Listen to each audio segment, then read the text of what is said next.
ইটের তৈরি মন্দির, যেটা পালপাড়ায় অবস্থিত, সেই জায়গাটাতে আজকে আমরা ঘুরতে এসেছি। এটা আমাদের ঘরের কাছেই, আমরা মদনপুরবাসী, আমাদের মদনপুরের ঘরের কাছে। সবাই আমাদেরকে দেখতে যাচ্ছে, দেখার জন্য অবশ্য। আপনারাও দেখুন, শেয়ার করে দেবেন, ঠিক আছে? চলুন দেখে আসি মন্দিরটা কেমন দেখতে। আমরা যে ঢোলপুকুরের পাশে যে মন্দিরটার খোঁজ পেয়েছিলাম, সেই মন্দিরটা এখন কি অবস্থায় রয়েছে আপনাদেরকে দেখাচ্ছি, আপনারা দেখুন।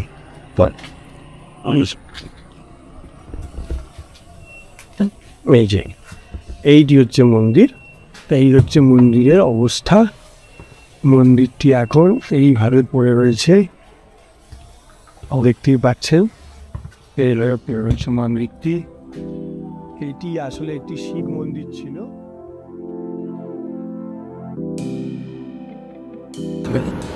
নমস্কার বন্ধুরা, আমরা আবারও বেরিয়ে পড়েছি আরও একটা নতুন মন্দিরের খোঁজে। এবারে আমাদের গন্তব্য পালপাড়া। হ্যাঁ, পালপাড়া। এই পালপাড়াতে একটি মন্দিরের সন্ধান আমরা পেয়েছি, যেটা খুবই প্রসিদ্ধ। এখানে ভারতীয় পুরাতত্ত্ব বিভাগ দ্বারা সংরক্ষিত একটি মন্দির আছে, যেটা ইটের চারচালা মন্দির। সেই মন্দিরটা দেখতে আমরা এখন যাচ্ছি পালপাড়া। পালপাড়া স্টেশন থেকে সেই মন্দিরটা খুবই কাছে। আমরা মদনপুর থেকে বাই রোড, মদনপুর চাকদা রোডের ওপর দিয়ে আমরা যাচ্ছি পালপাড়ার উদ্দেশ্যে।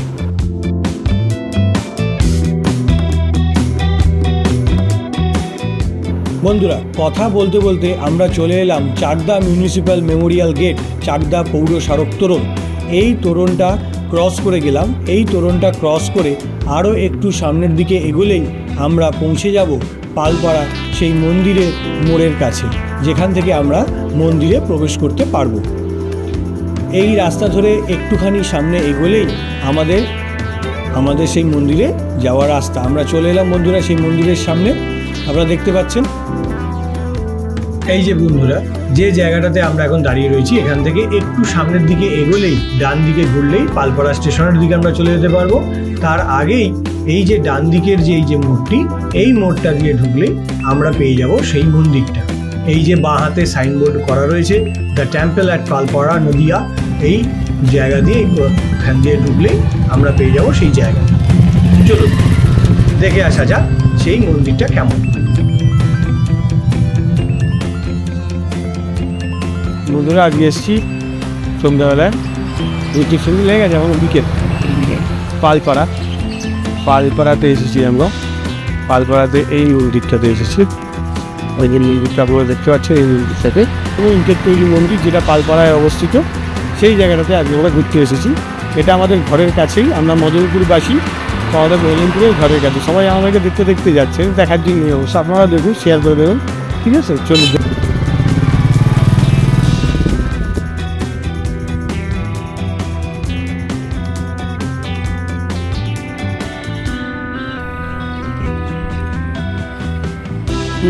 বন্ধুরা, এই যে পালপাড়া মন্দিরটাতে আমরা এসেছি।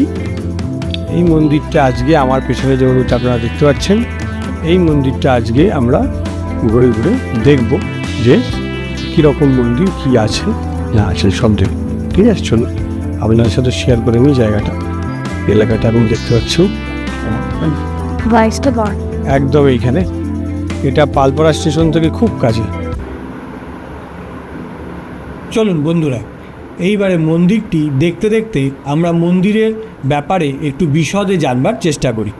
আমরা সম্প্রতি যে বইটা পেয়েছি, সেই বইটার মধ্যে থেকে এই মন্দিরটি সম্বন্ধে আমরা জানতে পারছি যে এটি চাকদহ থানার অন্তর্গত এবং শিয়ালদা রানাঘাট রেলপথের পালপাড়া স্টেশন সংলগ্ন একটি প্রাচীন গ্রামে এই মন্দিরটি অবস্থিত। এখানকার ভারতীয় পুরাতত্ত্ব বিভাগের দ্বারা সংরক্ষিত এটি একটি ইটের চারচালা মন্দির। এটি দক্ষিণমুখী। এই দেবালয়ের দৈর্ঘ্য 26 ফুট 8 ইঞ্চি, প্রস্থ 21 ফুট ও উচ্চতা প্রায় 40 ফুট। কোনো প্রতিষ্ঠা ফলক না থাকলেও অন্যান্য বিচারে এটি খ্রিস্টীয় 17 শতকের সম্ভবত প্রথম দিকে নির্মিত মনে হয়। আয়তনে ও পোড়ামাটির অলঙ্করণ সৌকার্যে এটি যে নদিয়া জেলার অন্যতম শ্রেষ্ঠ মন্দির, তাতে কোনো সন্দেহ নেই। প্রতিষ্ঠাতা বা আদি বিগ্রহ সম্বন্ধে সঠিকভাবে কিছু জানা যায় না। এ মন্দিরের সামনের অংশে কোনো দালান বা ঢাকা বারান্দা নেই।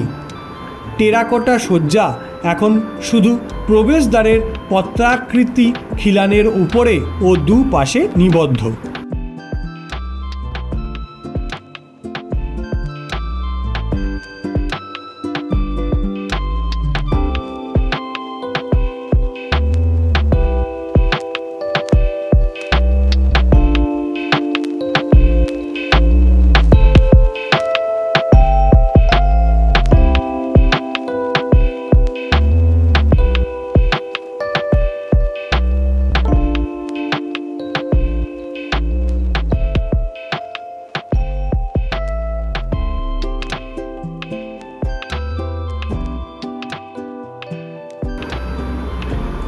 বন্ধুরা, এ মন্দিরের সামনের অংশে কোনো দালান বা ঢাকা বারান্দা নেই।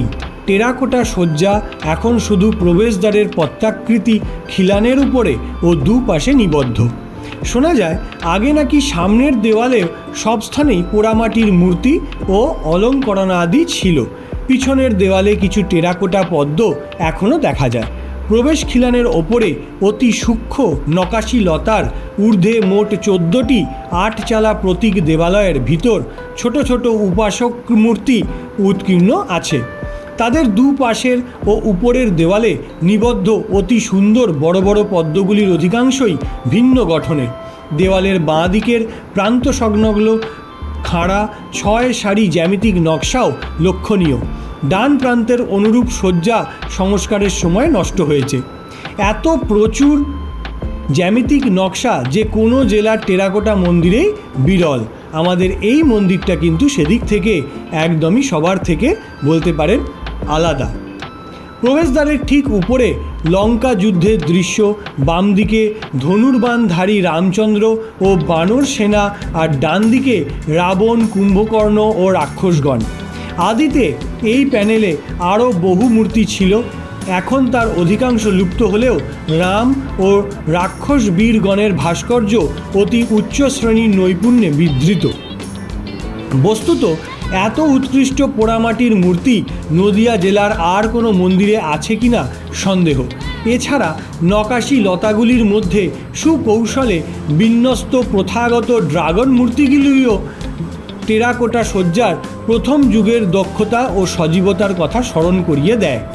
ছোট বড় 4টি খিলানের উপর মন্দিরের গম্বুজাকৃতি ভিতরের ছাদ স্থাপিত। বন্ধুরা, মন্দিরটার সম্বন্ধে পড়তে পড়তে একটি বিশেষ জিনিস নজর কাড়ল, যেটা আপনাদেরকেও আমি জানাচ্ছি। যেটা হচ্ছে জনশ্রুতি শ্রীকৃষ্ণের পুত্র প্রদ্যুম্ন চক্রতীর্থে মানে চাকদহে সিদ্ধিলাভ করে নিজ নামে এখানে এক নগর স্থাপন করেন, এবং এই যে মন্দিরটি, এটি জনশ্রুতি অনুযায়ী তারই কীর্তি বলে ধরা হয়। এই যে তথ্যটা, এই তথ্যটা সত্যিই বন্ধু খুবই আকৃষ্টকর।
আমরা যে ঢোলপুকুরের পাশে যে মন্দিরটার খোঁজ পেয়েছিলাম সেই মন্দিরটা এখন কি অবস্থায় রয়েছে আপনাদেরকে দেখাচ্ছি, আপনারা দেখুন।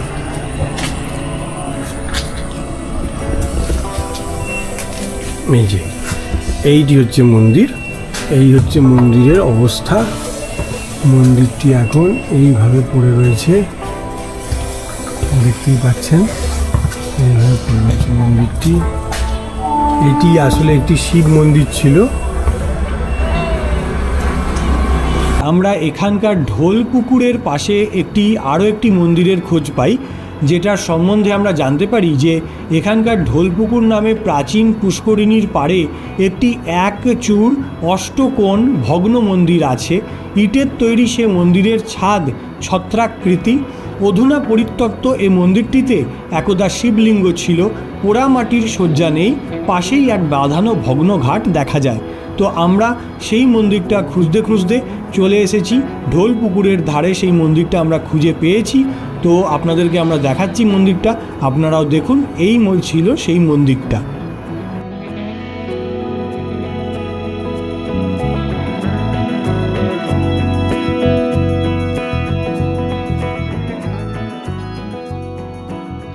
তাহলে বন্ধুরা, আমাদের এই ব্লগটা কেমন লাগলো তার নিচে কমেন্ট বক্সে কমেন্ট করে জানাতে ভুলবেন না।